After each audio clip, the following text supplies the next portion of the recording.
Hello दोस्तों, आपका अपने यूट्यूब चैनल एल वेगा स्टडी में स्वागत है।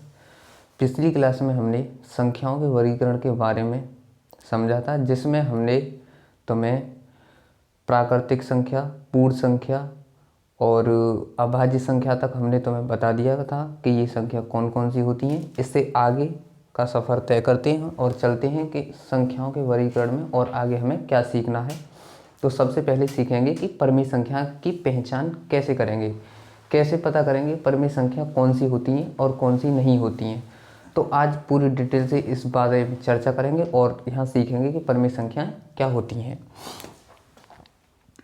परिमेय संख्याएं, परिमेय संख्याएं। तो परिमेय संख्याएं, इनको इंग्लिश में बोलते हैं rational number. Rational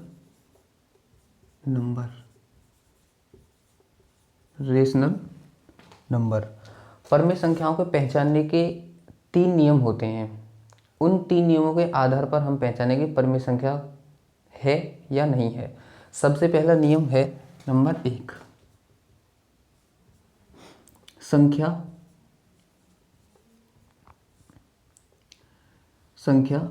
P upon Q के रूप की होनी चाहिए। संख्या P और Q के रूप की होनी चाहिए। दूसरा है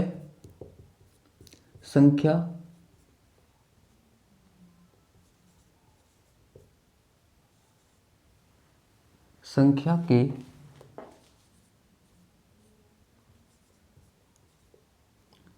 दोनों अंक या P और Q पूर्णांक होने चाहिए।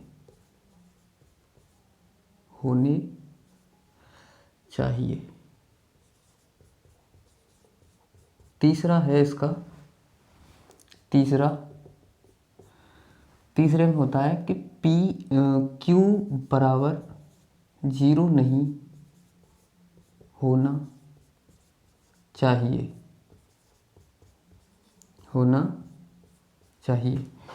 इन 3 नियमों के आधार पर ही हम बताएंगे कि परिमेय संख्या कौन सी होती हैं और कौन सी नहीं होती हैं।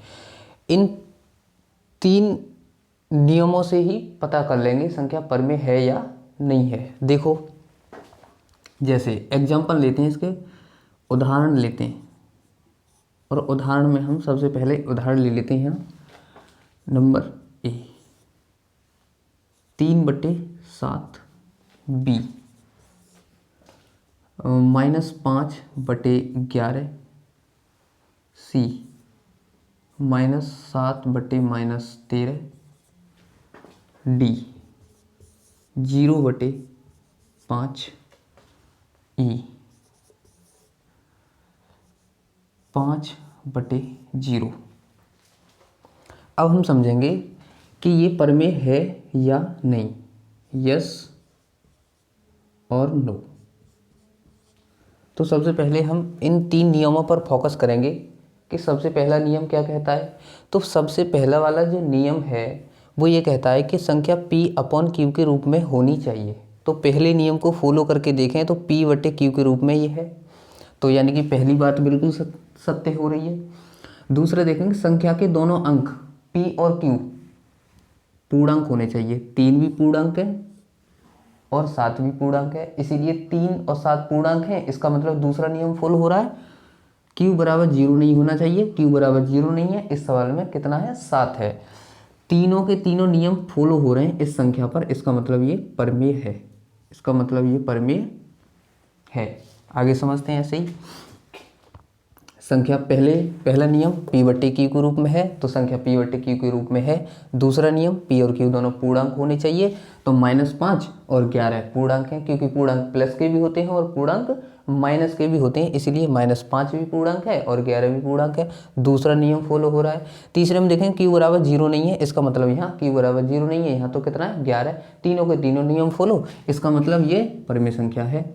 ऐसे ही -7 और -13 को आप देखोगे तो -7 और -13 जो संख्या दिखाई दे रही है वो p बट्टे q के रूप में है, और साथ ही साथ -7 और -13 भी पूर्णांक हैं, और q बराबर इसमें 0 नहीं है, q बराबर इसमें -13 है, इसका मतलब ये भी परिमेय संख्या है। d, अब d को देखेंगे, d ऑप्शन का 0/5। अब 0/5 में देखेंगे तो p बटे q के रूप में है, तो हाँ ये p बटे q के रूप में पहला नियम फॉलो हो रहा है। दूसरे में कह रहा है कि p और q दोनों पूर्णांक होने चाहिए, 0 और 5 पूर्णांक होते हैं, 0 भी एक पूर्णांक है। तीसरा q बराबर 0 नहीं होने चाहिए, यहाँ q बराबर 0 नहीं है, क्योंकि q की जगह पर 0 की जगह q की जगह पर यहाँ कितना 5, इसका मतलब ये भी परिमेय संख्या है। पांचवी को देखेंगे तो पहला नियम फॉलो हो रहा है, तो बिल्कुल हो रहा है, क्योंकि ये p बट्टे q के रूप में है। दूसरा नियम भी बिल्कुल फॉलो हो रहा है कि p और q दोनों पूर्णांक होने चाहिए, 5 और 0 दोनों पूर्णांक हैं, लेकिन तीसरा नियम फॉलो नहीं हो रहा है। सवाल कह रहा है तीसरा नियम ये कहता है कि q बराबर 0 नहीं है, जबकि यहाँ पर q बराबर 0 है, अतः ये परिमेय संख्या नहीं है। तो ऐसे हम करके परिमेय संख्याओं की पहचान करते हैं, कौन सी संख्या परिमेय है और कौन सी संख्या परिमेय नहीं है। इससे आगे देखते हैं और संख्याओं के बारे में जानकारी पता करते हैं। आगे कुछ एग्जाम्पलों को और उदाहरणों को आगे देखते हैं कि कौन कौन सी संख्या परिमेय होंगी, कौन कौन सी नहीं होंगी। जैसे और एग्जाम्पल लेते हैं और उदाहरण लेते हैं यहाँ पर। जैसे मैंने लिखा रूट में 2, मैंने लिखा रूट में 3, मैंने लिखा रूट में 5/7, यहाँ लिखा मैंने रूट 11/√13। देखते हैं कि ये संख्या परिमेय है या नहीं है। तो ये देखेंगे कि इस संख्या के बटे में कुछ नहीं दिखाई दे रहा है, इसका मतलब मैं इसके बटे में 1 मान सकता हूँ, और जब मैं 1 मानूंगा इसके बटे में तो ये p बटे q के रूप में हो जाएगी, यानी पहला नियम तो फॉलो हो रहा है। दूसरे पे आते हैं, p तथा q दोनों पूर्णांक होने चाहिए। अब आप देखोगे एक तो पूर्णांक है लेकिन √2 पूर्णांक नहीं है, इसमें तो दूसरा ही नियम फॉलो नहीं हो रहा, इसका मतलब ये परिमेय संख्या नहीं है। इसमें देखेंगे इसके बट्टे में 1 मान लेंगे, p बट्टे q के रूप में है, हाँ बिल्कुल p बट्टे q के रूप में है। p और q दोनों पूर्णांक हैं, तो एक तो पूर्णांक है लेकिन √3 पूर्णांक नहीं है। पिछली क्लास में हमने पूर्णांक बताए थे, पूर्णांक कौन से होते हैं, तो पूर्णांक में कभी √3 नहीं आता, पूर्णांक में कभी √2 नहीं आता। पूर्णांक कौन से बताए थे हमने, 0 +-1 +-2 +-3 ऐसे करके बताए थे हमें, डॉट डॉट डॉट, और ये प्लस माइनस इन्फिनिट तक चलते रहेंगे। इनको बोलते थे हम पूर्णांक। पूर्णांक धन के भी होते हैं, पूर्णांक ऋण के भी होते हैं, 0 भी एक पूर्णांक होता है, लेकिन √2 √3 √5 √6 ऐसी जो संख्याएं रूट में होती हैं वो पूर्णांक में शामिल नहीं होती हैं। इसका मतलब √3 पूर्णांक नहीं है, लेकिन √3 पूर्णांक नहीं है, एक तो पूर्णांक है। इसका मतलब ये दूसरे नियम को फॉलो नहीं कर रही है संख्या, इसका मतलब ये √3 परिमेय संख्या नहीं है। ऐसे ही आप देखोगे √5 परिमेय संख्या नहीं है, √11 √13 दोनों पूर्णांक नहीं है, इसका मतलब परिमेय संख्या नहीं है। तो इन एग्जाम्पलों के हिसाब से हम लगा सकते हैं। अब हम एक बात नोट कर सकते हैं यहाँ इन एग्जाम्पलों को देख कि जितनी भी संख्याएं रूट में आएंगी, नोट में क्या लिखेंगे, नोट में लिखेंगे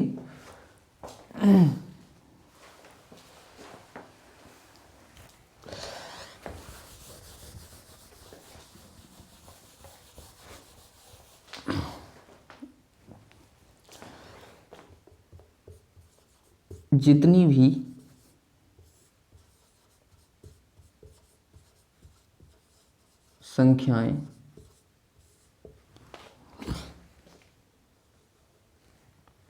संख्याएं रूट, घनमूल या डॉट डॉट डॉट और nth में आएंगी, वे कभी परिमेय नहीं होंगी। अब यहाँ एक बात और समझ लेंगे कि जितनी भी संख्या रूट में आएंगी, घनमूल में आएंगी या nth पावर में आएंगी, 1/4, 1/5, 1/6 इस तरीके से आएंगी, तो वो संख्या पर में नहीं होंगी। लेकिन यहाँ कुछ बातें समझ लेते हैं कौन सी नहीं होगी और कौन सी होंगी। अगर रूट में मैंने बताया तो मैं रूट में जो संख्या होंगी कि वो सारी की सारी क्या होंगी, पर में होंगी। लेकिन आप ध्यान रखना कि जो संख्या रूट से या घनमूल से बाहर निकल आए, जो संख्या रूट से या घनमूल से बाहर निकल आए, तो उसको हम परमेय संख्या बोलेंगे, ना कि अपरमेय। तो इस बात में पूरी तरह से सच्चाई नहीं है, इसीलिए मैं तुमको ये बता दे रहा हूँ कि रूट में जितनी भी संख्या होंगी, घनमूल में जितनी भी संख्या होंगी, nth में पावर में जितनी भी संख्या होंगी, वो सारी की सारी अपर में होंगी, यानी कि पर में नहीं होंगी। लेकिन जो संख्याएं रूट से बाहर निकल आए, जैसे रूट में 4 है तो कितना निकल के आएगा बाहर, 2, तो ये तो फिर अब हुआ नहीं। तो इसका मतलब जो पूरी तरह से बाहर अब 8 है, घनमूल में कितना है, 8 है, और घनमूल में 8 तो 2 निकल आता है। 27 है घनमूल में, तो ये तो 3 निकल आता है। ठीक है, इस तरीके से अंडर रूट में 64 है, तो ये तो 8 निकल आता है। अगर संख्या रूट से घनमूल से nth पावर से बाहर आ रही हैं, तो इसका मतलब वो परमेय ही होंगी, ना कि अपरमेय। इससे आगे और देखते हैं।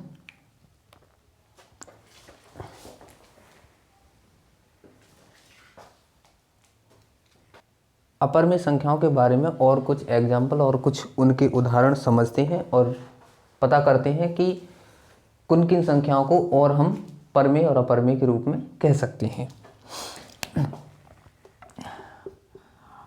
दशमलव 2 प्रकार के होते हैं। दशमलव 2 प्रकार के होते हैं। 2 प्रकार के होते हैं। 2 प्रकार के कौन कौन से होते हैं, तो देख लेते हैं। 2 प्रकार के कौन कौन से होते हैं। एक तो होते हैं शांत दशमलव, और एक होते हैं अशांत दशमलव।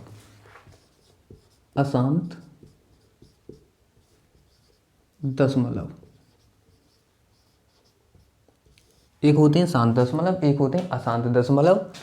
अशांत दशमलव भी 2 प्रकार के होते हैं। एक होते हैं अशांत आवर्ती,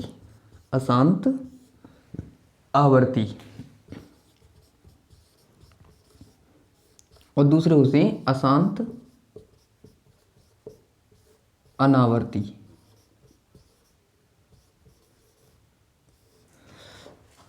अशांत आवर्ती और एक होते हैं अशांत अनावर्ती। शांत दशमलव कौन सा होगा? शांत दशमलव उसे कहेंगे जो दशमलव के बाद रुक जाए। दशमलव के बाद एक निश्चित संख्या पर जो संख्याएं रुक जाती हैं उनको शांत दशमलव बोलेंगे। अशांत दशमलव कौन से होंगे? जो एक दशमलव के बाद कभी रुके नहीं, हमेशा चलती रहें, उनको बोलेंगे अशांत दशमलव प्रसार। एग्जाम्पल के हिसाब से समझते हैं। जैसे मैंने 3/2 लिखा, और जैसे ही मैं 2 का भाग 3 में दूंगा तो 1.5 जब मैंने 5 लिखा तो ये 0.5 पर रुक गई। मैंने लिखा यहाँ पर 7/4, तो 7/4 का मतलब होगा 4 एकम 4, पॉइंट लगा लिया, 3 बचे, 7 चौक 28 और 4 एकम 4, पॉइंट लगा लिए 3, 4 सत्ते 28 और बचे कितने 2 और 4 पंजे 20। तो ये दशमलव के बाद एक निश्चित संख्या पर रुक गई। शांत दशमलव प्रसार। मैंने लिया 11/8, तो 11 एकम 11 पॉइंट 3 बचा, 8 तिया 24, 8 एकम 8, 8 तिया 24, 6 बचा, 8 सत्ते 56, 4 बचा, 8 पंजे 40। दशमलव के बाद एक निश्चित संख्या पर क्या हो गई है, रुक गई, तो इसको बोलेंगे शांत दशमलव प्रसार। इधर आते हैं अशांत दशमलव प्रसार क्या होता है। जैसे मैंने लिखा है यहाँ 2/3 और 2/3 में जब मैं लिखूंगा तो पॉइंट लगा लूंगा तो 0 बढ़ा लूंगा यहाँ, 3 छक्के 18, फिर 3 छक्के 18, फिर 3 छक्के 18, 3 छक्के 18, और ये चलता ही रहेगा, यानी कि ये कभी खत्म ही नहीं होगा, बंद ही नहीं होगा, इसीलिए बोलेंगे इसे अशांत है। ये तो शांत है क्योंकि ये एक निश्चित संख्याओं पर रुक जाता है, और अशांत दशमलव जो प्रसार होता है वो एक निश्चित संख्या पर नहीं रुकता है। एक ऐसे होते हैं जो लगातार रिपीट करते हैं, और एक ऐसे भी होते हैं दशमलव प्रसार जो रिपीट नहीं करते हैं। जैसे मैंने कोई दशमलव प्रसार ये लिया 1.38128695110235 डॉट डॉट डॉट ऐसे चल रहा है। तो हमने देखा कि यहाँ पर जो पॉइंट के बाद 6 था वो बार बार रिपीट हो रहा था। यहाँ हम देखें कोई ऐसी संख्या है ही नहीं है जो रिपीट हो रही हो, कहीं पर आप देखोगे तो कोई संख्या आपको ऐसी नहीं मिलेगी जो रिपीट हो रही हो। ऐसी स्थिति में क्या होता है कि जो संख्याएं पॉइंट के बाद रुकती तो नहीं हैं लेकिन रिपीट होती हैं, उनको बोलेंगे अशांत आवर्ती। फिर से समझेंगे, ऐसी संख्याएं जो दशमलव के बाद रुकती नहीं है लेकिन बार बार रिपीट होती हैं, तो ऐसी संख्याओं को अशांत आवर्ती संख्याएं या अशांत आवर्ती दशमलव प्रसार बोलेंगे। जैसे मैं एग्जांपल लिखता हूं यहाँ पर 0.6666, तो ये रुक नहीं रही है, तो इसका मतलब ये अशांत तो है लेकिन अशांत में आवर्ती है। जैसे मैंने लिखा 0.53535353, तो मैंने देख लिया कि बार बार 53535353 रिपीट हो रहा है, इसका मतलब ये है कि अशांत भी है, और अशांत के साथ साथ क्या है, ये अशांत आवर्ती है। और एग्जांपल ले लेते हैं 321 321 और 321 डॉट डॉट डॉट ऐसे लेंगे, तो बार बार 321 321 321 दिखाई दे रहा है। इसका मतलब क्या है कि बार बार संख्याएं रिपीट हो रही हैं, और अगर से रिपीट हो रही हैं संख्याएं और रुक नहीं रही हैं तो ऐसी स्थिति में उन संख्याओं को अशांत आवर्ती बोलेंगे। अशांत अनावर्ती कौन सी संख्याओं को बोलेंगे, ये भी संख्याएं रुकेंगी नहीं, एक दशमलव के बाद ये भी संख्या नहीं रुकेंगी लेकिन ये रिपीट नहीं होगी, तो ऐसी संख्याओं को अशांत अनावर्ती बोलेंगे। जैसे एग्जांपल के हिसाब से मैंने ये तुम्हें बता दिया, और ले लेते हैं कोई एग्जांपल, जैसे 5.1020135689.6 इस तरीके से ले लें। तो हमने देखा यहाँ पर डॉट डॉट डॉट डॉट कि यहाँ कोई संख्या रिपीट नहीं है, तो इसका मतलब ये अशांत अनावर्ती, और ये हो जाएंगे अशांत आवर्ती। अब हम इनमें से छांटते हैं कि शांत दशमलव प्रसार, अशांत दशमलव प्रसार और अशांत अनावर्ती, अशांत आवर्ती कौन सी संख्या परमेय होंगी, कौन सी संख्या परमेय नहीं होंगी। जितने भी शांत दशमलव प्रसार होते हैं ये सभी के सभी, जितने भी शांत दशमलव प्रसार होते हैं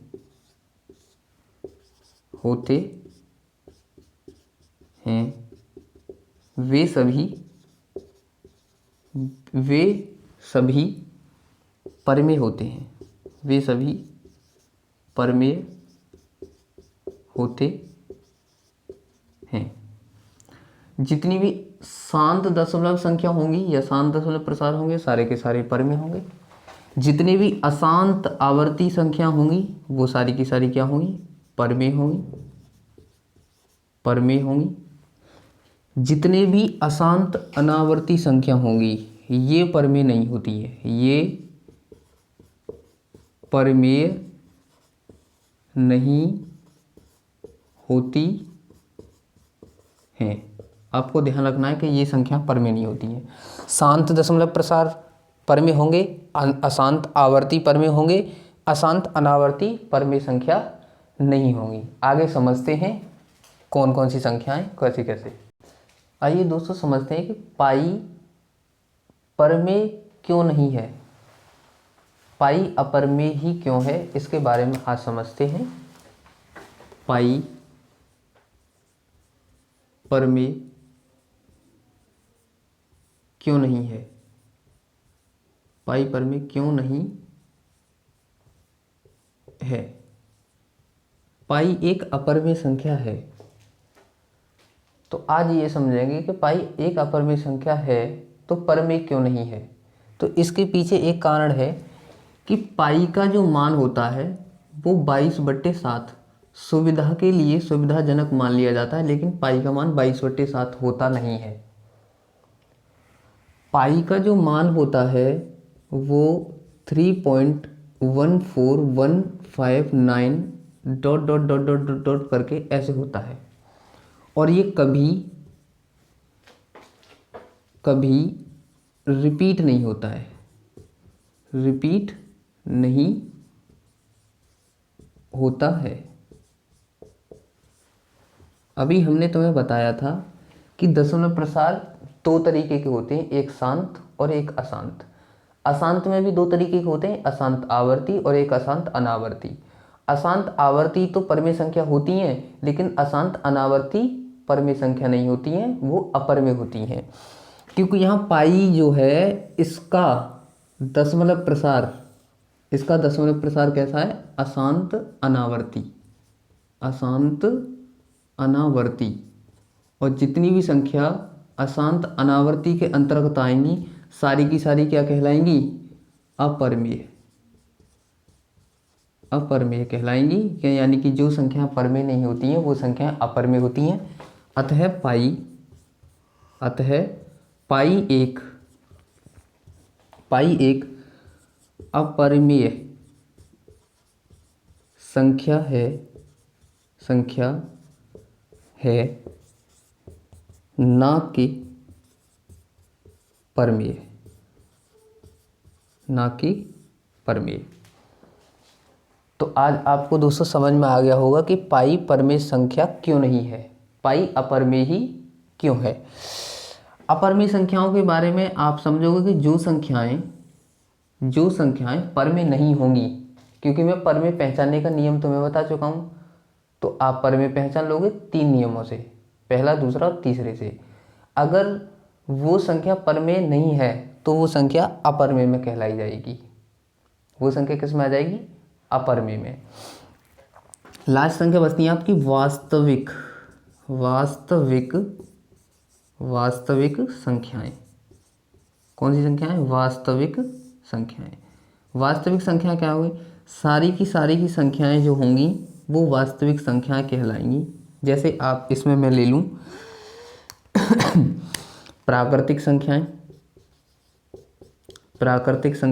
इसमें मैं ले लूं पूर्ण संख्याएं, इसमें हम ले लें पूर्णांक, इसी में हम ले लें सम, इसी में ले लें हम सम, इसी में ले लें हम विषम, इसी में ले लें हम परमेय, इसी में ले लें हम अपरमेय। तो ये सारी की सारी संख्याएं जो मिलकर होंगी वो संख्याएं हमारी प्राकृतिक, पूर्ण, पूर्णांक, सम, विषम, परमेय, अपरमेय, जो सारी की सारी संख्या मिला के होंगी वो क्या कहलाएंगी, वास्तविक संख्याएं कहलाएंगी। इससे आगे समझते हैं सह अभाज्य संख्याएं। सह अभाज्य संख्याएं। और सह अभाज्य संख्याएं कौन सी होती हैं जानते हैं, ऐसी दो संख्याएं जिनका HCF का मतलब मासा अगर एक होगा, ऐसी दो संख्याएं जिनका HCF यानी कि मासा एक होगा तो उनको सहभाज्य संख्या बोलेंगे। जैसे 3 और 4 है तो इनका मासा कितना है, 1, तो ये परमेय है।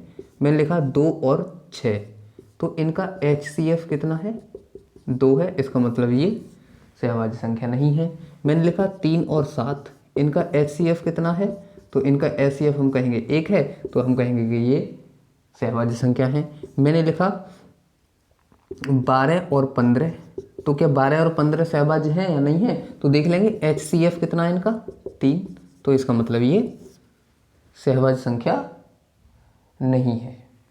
आज तुम्हारा संख्याओं का जो वर्गीकरण था वो हमने इस वीडियो में तुम्हें पूरा करके समझा दिया है कि किस संख्या को कैसे पहचानेंगे, कौन सी संख्या क्या है। अगर आपको हमारी वीडियो अच्छी लगी हो तो लाइक, शेयर और सब्सक्राइब करना। धन्यवाद।